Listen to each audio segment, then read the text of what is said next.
we're going to cover TNT4J, but it's going to be in a somewhat bigger picture.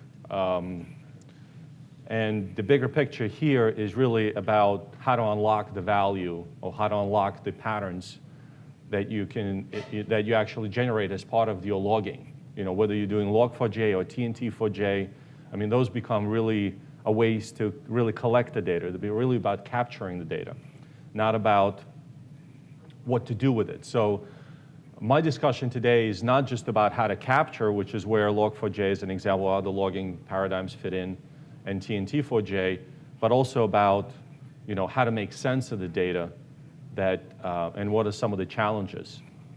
So I decided to call this topic Unlocking Big Data. Now, it doesn't necessarily mean you have to have a lot of data, and a big data does not necessarily mean you have to have a lot, right? And also about streaming. And a lot of times when you're dealing with logs and you're logging stuff, you're pretty much streaming your events, and currently they're being streamed into a log file.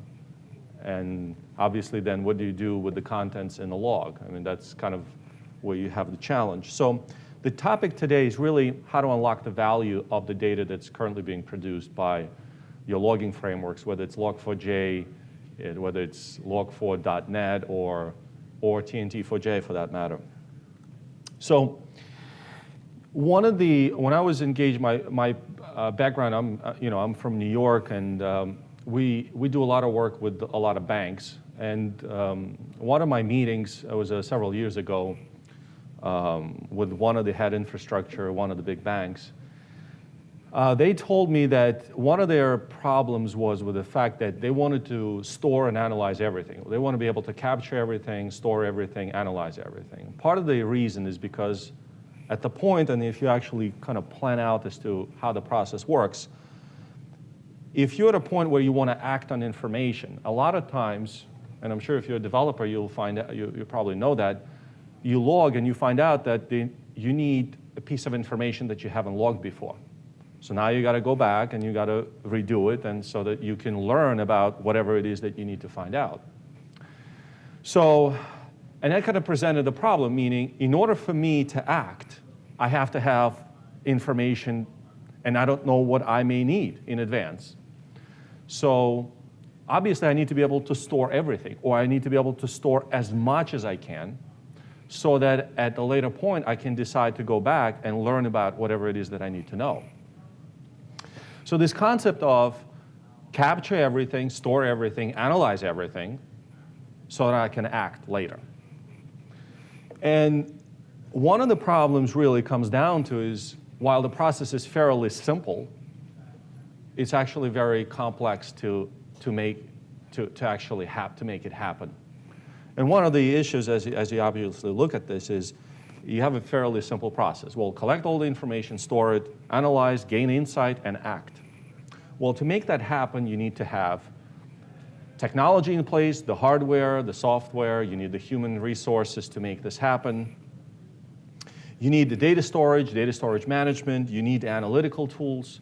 You need to put all this process in place in order for this to happen. So as you could see, it's a fairly involved and expensive process. Even with the big data platforms today, with like Hadoop and some of these others, while they make a lot of that simpler, it's still fairly involved process. You need to understand what is the right technology mix, what is the right data model, what are the right set of tools you need to put in place, what are the set of things that you need to develop on top of that, how do you present it, how do you query and index the data, and how do you analyze it so it's actually actionable. And that's a fairly challenging process and very involved, simply because we've gone through the same process. And it was, just to figure out what is the mix of right technologies to put together is a challenge in itself, especially with the fast-growing pace of technologies in the Hadoop world. Each one of those, is evolving at a, lightning speed. I mean, you have to keep in touch, keep track of what's going on and constantly keep pace. So that's a big challenge. So it makes it very expensive. So when the original topic kind of came about, TNT4J, it really falls into a very small kind of aspect of this whole process. It really falls into the capture. Now, whether you capture the data using TNT4J, Log4j, or some other mechanism, it doesn't really matter, you're just writing to a file. That's just the capturing methodology, it's how you get the data. The biggest problem is really what I call time to insight. Some of in the application performance monitoring would call it like a mean time to problem resolution. There's a variety of different terminologies. I call it time to insight because it's really time that it takes to gain insight so that it's actually actionable, not just that you see the data presented in some pretty dashboard. So to me, that was the challenge, and that's kind of where I kind of tasked myself was how do I make it simpler, or how do we simplify this whole process and make it actionable? So, and as we try to kind of put it in a different perspective, as you run your application, let's say in production, what you would find is there's a lot of stuff that you're already collecting, and I'm not sure if you're storing everything because that's a challenge in itself. You have to have the right data storage. In fact, one of the insurance companies I was involved in, we generated so much data that they needed to buy, expensive hardware that cost them hundreds of thousands of dollars. That in itself, the time that it takes to procure that and then manage that almost becomes a cost prohibitive, where they say, well, the cost of it is so much that we're not even sure if we can actually do that in the organization. So they say, you know what, maybe we don't want to do this. So I'm sure today you're probably not even able to store everything because it's just expensive to do that.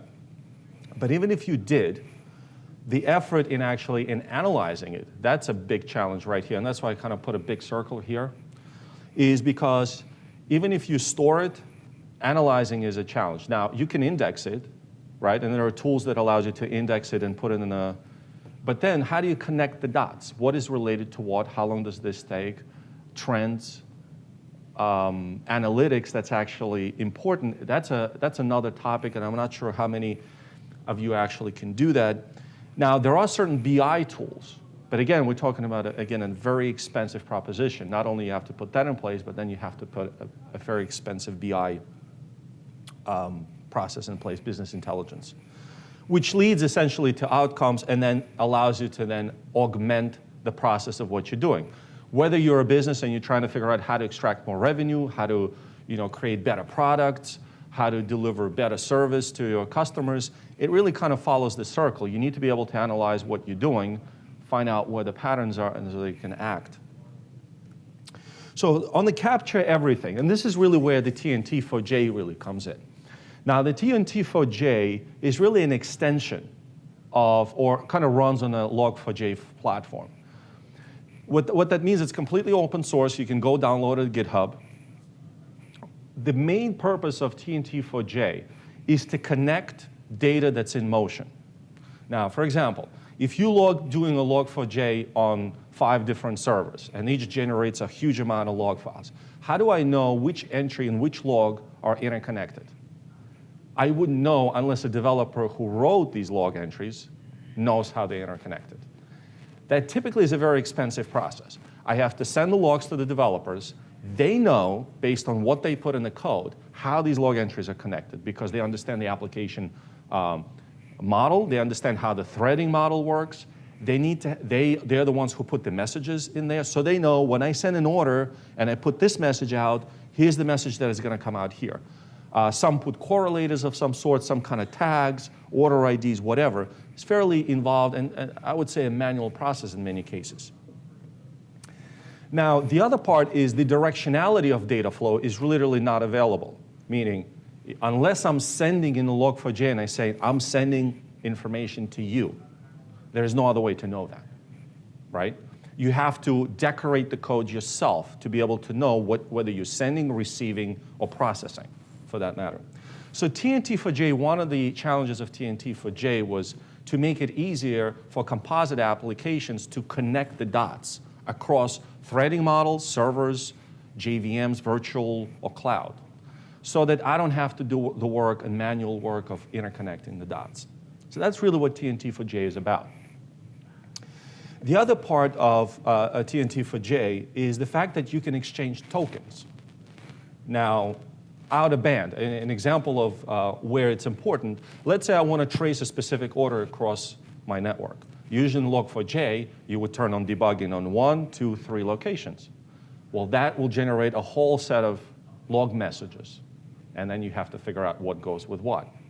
In TNT4j, you could say, I want to trace this order, and only that order gets traced across multiple components, which means you only get the output for those specific elements and not more. Obviously, it reduces your output, reduces your overhead, reduces the output that goes into your log files. There's a lot of other things. I'm not sure how many of you are familiar with Lamport clocks, logical clocks, and ability to relate things in time. When the things run across distributed infrastructure, how do you know if event A happened before B or C? Well, the times have to be synchronized. But what is the, if you get to within milliseconds or within the resolution of the clock, you wouldn't know which one goes with what. So if you're a very time sensitive, and we're talking about, let's say, if you're financial and you're a hedge fund or you're doing high frequency, you're running within the microsecond range, most of the clocks are running within the 15 millisecond resolution, for example, on Windows or others. That's an eternity for many organizations. You wouldn't know what is what happens before what happens after. So Lamport clock, actually you can look at it, timestamps, allows you to logically relate this without being tied to a physical time on the box. Now the TNT4j also integrates with, for example, the NTP protocol for time synchronization, but also implements a Lamport clock. So it goes way beyond the Log4j. Very simple paradigm. I suggest you check it out. Again, it could be used as a standalone. It's under Apache version 2 license, much like Log4j. But you can embed it, and it can actually output to Log4j. So, but that's really about the capturing part of the equation. So you can capture, and you can stream the data. Now, what about storing the data? And this is really where one of the big challenges comes in. Well, if you store the data in the log files, what do you do then? Well, of course, you can then get it indexed, and there are indexing tools that are available. You can stream it, you can store it yourself in a database, you can do a lot of different things. But usually, what we've kind of looking at is really taking that concept of, and whatever the tool that you have in place that currently does it. The point being is, even if it's on premises, it's a fairly expensive, relatively expensive process. What that means is you have to have, again, the hardware, the infrastructure, the human resources to actually manage that. So again, we're putting this process in place. Let's say this is in a TNT4j or Log4j. We're sending events out, and then we're getting them indexed and storing them in what I would call a repository, whatever that is. It could be a database, a SQL database. It could be some master index that basically allows you to index the data. But then the question is, what do you do if there's a problem? Do you look for things? How? How do you know if you're trending, if there's a problem? Unless you know what to ask for, it's kind of difficult to get insight, right? It's almost like you need to know what you're looking for. But what if I don't know what I'm looking for? Can you tell me what the anomalies where I should be looking at in order for me to figure out what's going on? So we call this streaming analytics. So I call it collectively streaming analytics. And if you look at kind of my t-shirt, it says JKool. And that's what JKool is, right? So the TNT4j is an open source API, allows you to stream the data, and JKool is the streaming analytics as a service that allows you to digest, analyze, and provide actionable insight. Now, as you could see, one of the things here, I kind of annotated here, is send, receive, send, receive. This is really important. Because if your log messages are just simple as hello, let's just say I'm going to give you a hypothetical example. Let's say your message says hello world, hello world, hello world, hello world across. Not much information can be derived from that, right? You don't know exactly how it moves. You don't know what to make of it. One of the things that we're doing here is really decorating a message with things that allow us to derive what is happening with that data, with that message. Is it being sent? Is it being received? What other data needs to be included to enrich? Like, for example, what is the CPU memory at the time when you log? Because a lot of times when something happens, you want to know what other contextual information that I need to look at that will help me understand what's going on. Now, it doesn't have to be technical information like CPU memory, garbage collection as an example. It could be what was the order amount, what was the order ID, what was some of the other business context information that is related at that point. So you can ask IT-related or developer-related questions about the application, but you can also ask a business question about this. So it's kind of dual purpose here. Ask an IT or application performance question or ask a business question. So for example, what was the order amount at the time when the shopping cart failed? As an example, you're just giving it. Or what was the payment when you sent across? If it failed or was, let's say, delayed, what was the payment amount? Or what was the customer ID that was affected by it, right? So to be able to ask these questions, now imagine in order for you to do that, now you have to go to the log, you have to decorate it, and you have to make that happen, right? So again, you want to be able to store the data so you can ask these questions later, not say, oh, I need this data, but I don't have it, so now I have to go through this whole process to get it. And as we go kind of by example, so here's kind of how these actually pieces fall together. So here's the original process, which is capture, store, analyze, insight. And obviously, you could do it yourself. You can invest in expertise, technology, hardware, software to make this happen. And in fact, some organizations do that, especially large organizations. They would invest millions of dollars in this in order to get actionable insight. However, there's a whole set of organizations that would like that, but not necessarily ready to invest that kind of money, simply because it's very expensive. So we are compressing this, what we call a compression of the time to insight, into this, which is if you capture and you act, JKool with TNT for J kind of fits in between. We stream, we analyze, we give you the insight. You act on it. You decide what to do with it. So the compression in this becomes fairly significant, right? You no longer have to deploy the hardware, the software. You don't need to worry about the mix of the big data technologies. You don't need to know how the data is managed and how it gets compressed and how it gets analyzed. All you need to do is get the insight and act on it and then stream the data. The challenge obviously also becomes is, well, streaming the data does require you to instrument your applications. But you need to get the data anyway, right? It's a process that you're going to have to do anyway, right? If you need insight into your order process or to your customers, you need to get that data from somewhere. You need to be able to obtain it from your application, so you're going to have to go through the instrumentation anyway. And I don't think very few can actually do it out of the box, right? You need to go hook into your order process, into your application, whether it's a Java, .NET, or whatever, and extract the relevant data that's important. The rest can really be done automatically. And what I'd like to do is kind of show you an example of that.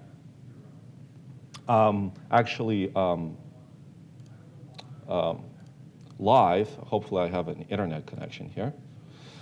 So first is TNT for J. So you can go get it on GitHub, a fully documented wiki, and the basic things is that you have access, you'll be able to do location tracking, especially good for things that are mobile. Let's say I'm tracking things on a mobile or something that's moving. You want to be able to annotate things with locations. But then the question is, okay, now it's all in the log files, what do I do? So I can get my account, and I can log in, and I can start gaining actionable insight into my I think I may have to log out and log back in. Yeah.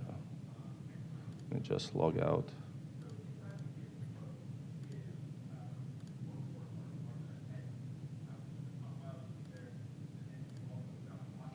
So I'm streaming my data into my account. So you basically go create an account and you get a repository. It's basically like a repository where the data goes. And basically what happens is the data is stored on our servers, and what we do is we generate different queries. So these we actually introduce a language that allows you to ask questions about your data. So it's not a SQL-like language. It's similar, but what it allows you to do is, for example, you could say get number of events group by severity, order by severity, right? So it's kind of SQL-like, but it goes a little further than that. Okay. And what we do is we create all kinds of summaries, topologies, and things that have to do with your application. Now, this data is going to be basically stored in your logs, right? You're going to have to figure out what goes with what. So, for example, in this case, we're showing how your payment process, order process is working, fraud detection, routing, server fraud, and supply chain. So how would you get the topology otherwise from these logs? Well, you're going to have to analyze hundreds, thousands of time series data, and you're going to have to connect the dots. How you do this, you're going to have to, manually or use some kind of a tooling to do that. We can also look at, for example, a different performance charts, and you can basically create your own charts on the fly. You could just go and say viewlet, create a viewlet, and you can type in a query. And a query allows you to ask a question, get activities order by, and show as something. And that's really how we do the process. Now, this is an example. Get activities, show as a line chart. You can show as a heat map, show as geomap. So there's a variety of different ways to present it. So now I don't have to worry about how I do it. All you have to do is stream the data, and I can ask the right questions.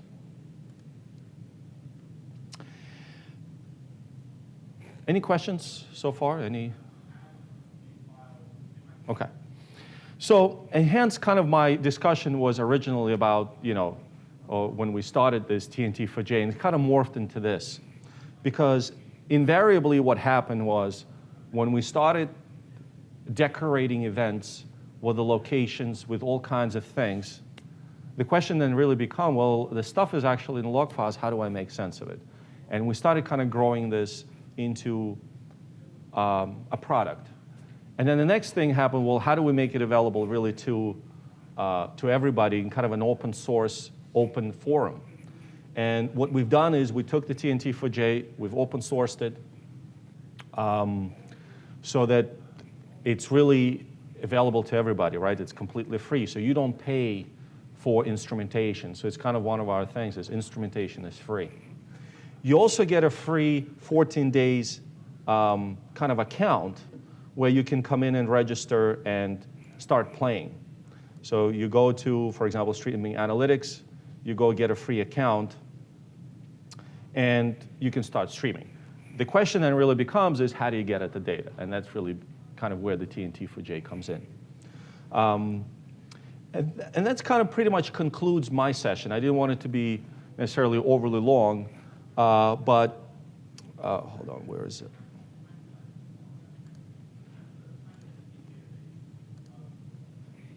But I did want to expand on the TNT for J just beyond kind of just its, that it's open source and you can do all these nice things with it that goes over and above log4j. I thought really the value here is not that you can just capture the data, but the value is that what you can do with it once you've captured the data.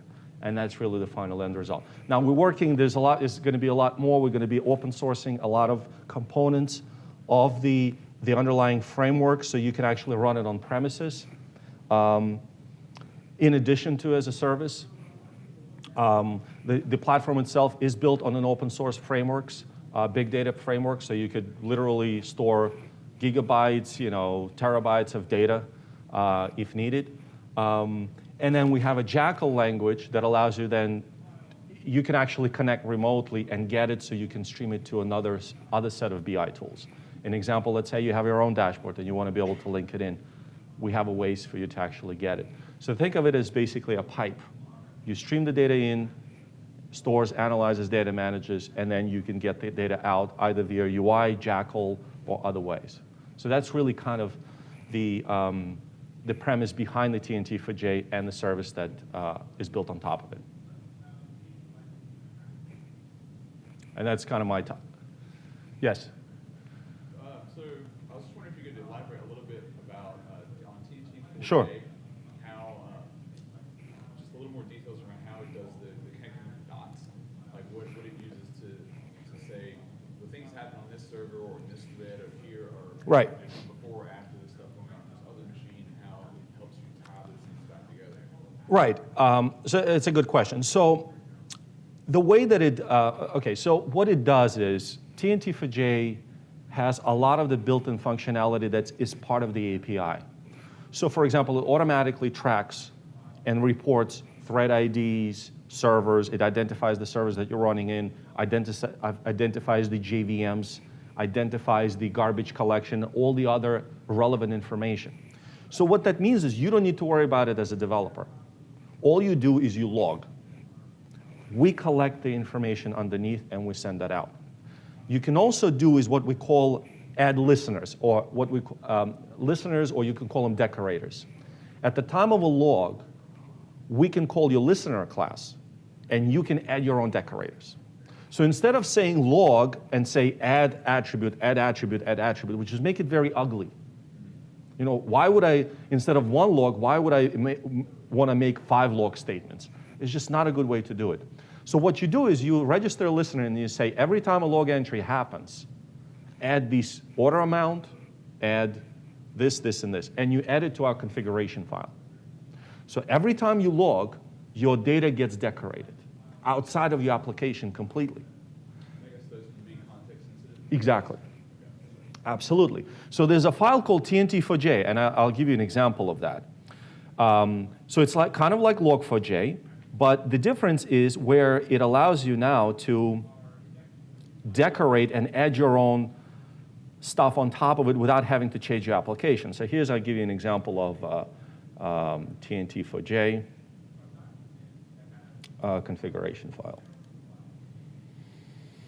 So we have a concept of a source.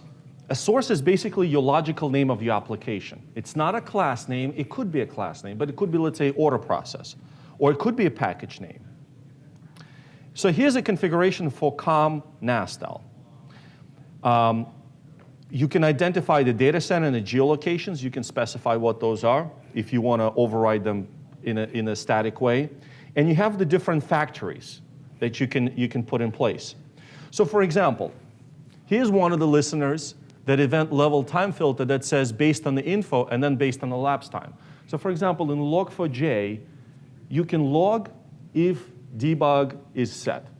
But what if I want to log only entries that are longer than 5 seconds? How would I do that based on performance attribute, not based on its error or not? So you can comment those out, and we can have by elapsed time or wait time. Now, your application doesn't change. Your application makes a log and says, I'm logging an activity. If it doesn't match info and elapsed time, it doesn't get logged. Now, so that's just one. Then you can have different formatters. You can have JSON formatters, simple formatters, XML formatters. And then there's concept of syncs. A sync is where the data actually goes to. So you can have a log4j sync. You can have a buffered sync on top of a log4j sync. You can have, it's more like a data stream in Java, or you could write to a socket, or much like an appender concept.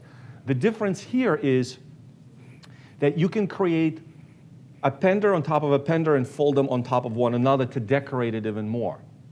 So essentially what you have is a framework, completely open source, that allows you to add advanced functionality without having to change your application. Your application basically does log, log, log, and everything happens behind the scenes. The other part that's very important is passing tokens. Tokens, let's say you want to say, I received a request based on the zip code.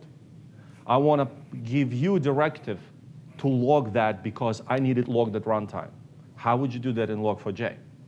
Well, you go change the debug levels, and you're going to get for every order, for every request.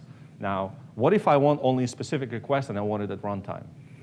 So what TNT4J allows you to do is this very simple thing. And this is what we call share logging context. So what you can do is your application can say, received an order and can say, my application key, give it a value. And then the other application can check for that value.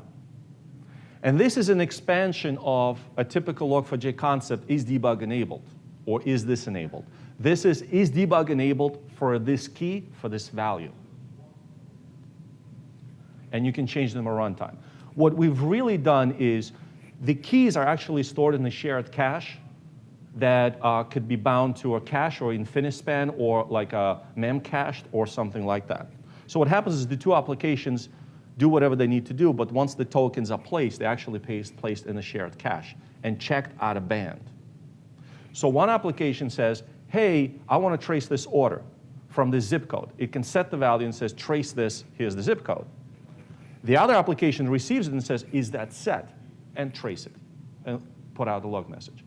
If you don't have that collaborative kind of sharing on context, logging context, each one does it on its own, and you have a lot of data, and then essentially it becomes useless. I found it to be useless as a developer because what happens is our original, before we went to service, our original application was actually an on-premise apps that we sold to the enterprises. So here's what happens. We deliver the apps. They call us. They say, we have a problem. OK, send us the logs. Here's 100 meg. OK, I got 100 meg, but I have an agent over there. Well, there's 100 meg from there, too. OK, well, now I have 200 meg. What am I going to do with that? Well, I'm going to take that, and I'm going to take my best developer who wrote this. I'm going to give it to him. I'm just wasting all of his time to do this. He's better be working on a development for my new product, but instead, he's debugging and going literally grepping through these logs. So versus, I call my customer and they're going to say, listen, why don't you set that token, set the trace mode for this order, or for whatever that payment is, and send me the log files. Now I get 5 entries. Now I can analyze them much quicker. But imagine if that's even fed into JKool service. I don't even have to get the log files. It's all the service analyzed, and I can have my Sev1 people deal with it. I don't even have to get my developer involved. So that's kind of the process on the how the log files are analyzed today versus if you just generate all this data a lot of this data using just standard is debug enabled or is error enabled. So hence, really, that's where the TNT4J really focuses on, right? Is really advanced logging capabilities across composite apps, allowing you to share context. There's a lot more here. State logging, you can add your own attributes and dumps and things like that for your own application. Snapshots of metrics that you can report. So it's not just about logging events. It's also about logging metrics that are relevant to your application. So it goes beyond that. Now, obviously, it does mean that you have to change meaning one of the, obviously, concerns some of the developers may have is, well, I have to change my apps. Well, the point is you're going to have to change your apps anyway because most of the information, a lot of times in the logging, is probably useless anyway. And one of the things I found is a lot of developers don't look at logging kind of, they put it on the wayside, kind of, oh, I'm going to do this later. So what happens is you deliver an application that's completely unusable, and you can't figure out why. And then you go back and you instrument it, and you do this, and you do this, and you do this until you get it right. I think it's just a better way to do this. And second, if you just focus completely on error messages, your developer left, and he put an error message, and you don't understand what it is, well, somebody's going to have to look at the code and figure out what that is, right? You need a more structured way other than depending on English statements. What happens if it's in India or somewhere else? I mean, who's going to translate, English statements or whatever language they're in? So the dependency on the intent of a statement is just too much, and I think it's too great right now. And I think there's just a more structured way to do this. That's really what TNT4J focuses on. There's a lot more functionality there. It's been in development for, I would say, probably over a year now. In fact, TNT4J is embedded in the JKool service in itself. We actually use it for our own troubleshooting. That's what we use. And then underneath, we spit it out to a log4j file. So log4j for us is a means to persist, not to trace and figure out what's going on. So that's how we use it. And I hope that was informative in terms of the kind of coverage. Yes? So when you're adding these listeners and collecting these additional metrics kind of per log entry, what's the overhead of that compared to just doing log4j? Like I wouldn't get the data of what's the overhead if I'm collecting CPU or garbage collection data every time I do a log. It's not every time. So, and that's a good question. You can control it. How often? And we kind of did a similar or an approach with logs in terms of the performance. So for example, here's a log filter and here's the log message. Here's a simple thing called debug, and here's arguments. First of all, you don't have to prepend them because that's a performance overhead in itself. I want to be able to log that without having to have the overhead. The other thing is, once all of the attributes are met and the message needs to be logged, only then the listeners get called. These decorators get called. Now, it depends at what level you add the decorator. If at every log entry, yes, you're going to pay the penalty. We also have a concept of activities. Activity is a logical collection of events. This is log4j doesn't have that concept. This is something you have, and typically most applications are actually written in logical activities. For example, you have a web application server. You received an HTTP request. You're going to process that. You have a start activity and an end. We have that modeled in a way that you can start activity and end activity.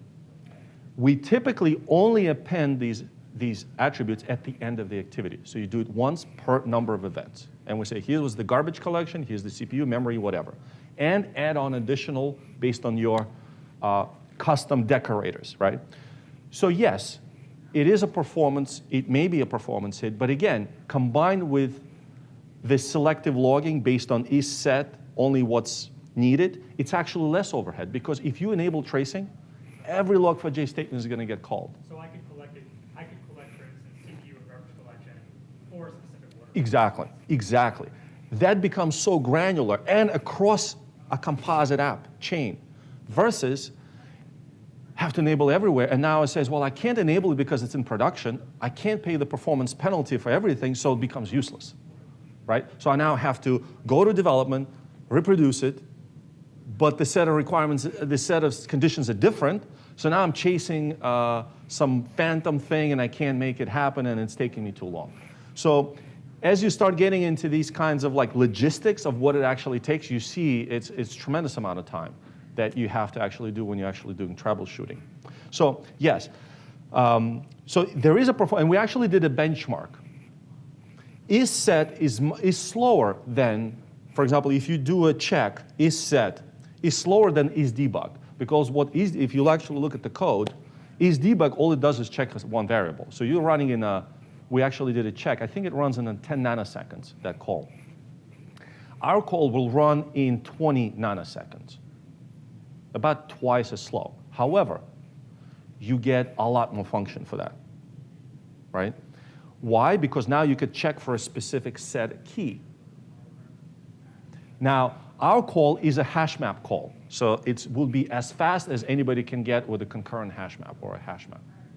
Even if your map is distributed, what we do is we create listeners, replicate it, and store it locally, so that you don't have to go to the network and say, hey, is the set key? Because the network call is going to be way more expensive than a local memory call. So that's already built into the framework. You don't have to worry about it. It's always a local call. It's always a memory call. But it's going to be slower than checking a variable to say, is the variable debug? But it gives you a lot more flexibility, a lot more function. And you pretty much have control over every aspect of it. Example, log4j. If you have an error writing to a file, how would you know there's an error? You wouldn't, right? You don't know. In TNT4j, you can register error listeners. Any sync that generates an error will call you so you can do error processing. whether that means you want to log it somewhere else, you want to do some post-processing, whatever it is that you want to do when an error occurs. If you're doing other frameworks, you typically don't have that control. You fail to write to a log file, well, you have to look somewhere else to find out if there's a problem. A lot of those small little things, I think, will become important. And this is the TNT4J appender, which means you can actually log from log4j to TNT4J. So that's kind of a reverse. So I have an existing application that does log4j. I want to go through TNT4J and route it to JKool service as an example. So you can declare an appender. You see metrics on exception. You could say when exceptions occur, give me metrics. Garbage collection, give me CPU memory utilization blocks, thread information, all of that information, report to me on exceptions. Because typically, I don't know, when I do development and I get an exception, my immediate question, what else is going on? And I don't have that info because JVM may not be running or something else may be going on. The other important aspect of this is what we'll call a dump framework. A dump framework allows you to register, let me show you this. Let me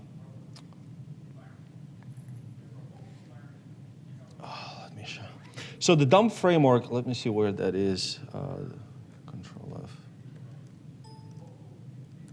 Okay, so state logging. Usually when the JVM crashes, you get a JVM crash log. The stack traces about the JVM. What about the internal variables of your application? Well, you don't have that. So what is the state of your application when an error occurred or when the JVM shut down? So what you can do is you can add your own dump provider. And when the JVM shuts down, we're going to call you and get a collection from you of the attributes that matter to you. For example, sizes of your collections, what's in your collections, data that's important to your application. So it becomes your application state dump when the JVM shuts down. A lot of times when you get an error, when you have a problem, you question immediately what other things, in it, not JVM related, but your application related. What was the collection size? What was in the collections? Maybe you have a memory leaks, things like that. So what you can do is register your own dump provider. And what the dump provider does is simply adds important variables to the collection, and we dump it on certain events, critical events, right? So now what happens, you request the log, you get the log, and you get the variables, you get the JVM dump, and you get your application dump. So now you have pretty much a lot of information to make a determination as to why you have this situation. And that's without JKool service. I'm just talking about dealing with log files. With JKool, this all gets sent out to the service and it just gets analyzed, right? Here, it's based on log files. So that's pretty much how this whole thing is set up.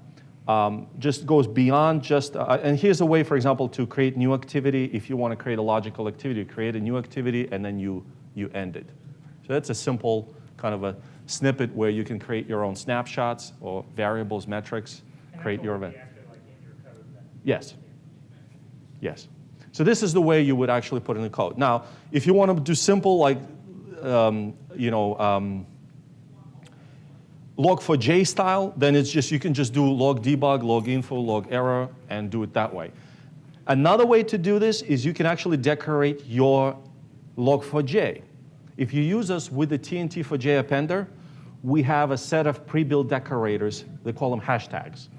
So if you're doing, for example, a message and you're saying, give class name, here's the message, and here's an activity, the hashtags allow you to specify correlators, locators. For example, what if you want to report a geolocation, or you want to report a correlator or an order ID?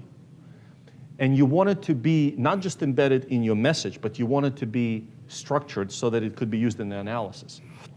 You hashtag them, and we have a set of tokens that you use. So you're using log4j combined with the TNT4J appender that's going to parse the event, find the hashtags, decorate your event, and then send it out. So there's two ways to do it, TNT4J directly or log4j with hashtags to TNT4J. It just depends your preference. Any other questions? I'm not sure what time it is. I forgot my. Okay, so we're good on time. All right, thank you for your attention. Please stop by our booth if you want to find out more, and we have more demos and more information about what we're doing. Thank you.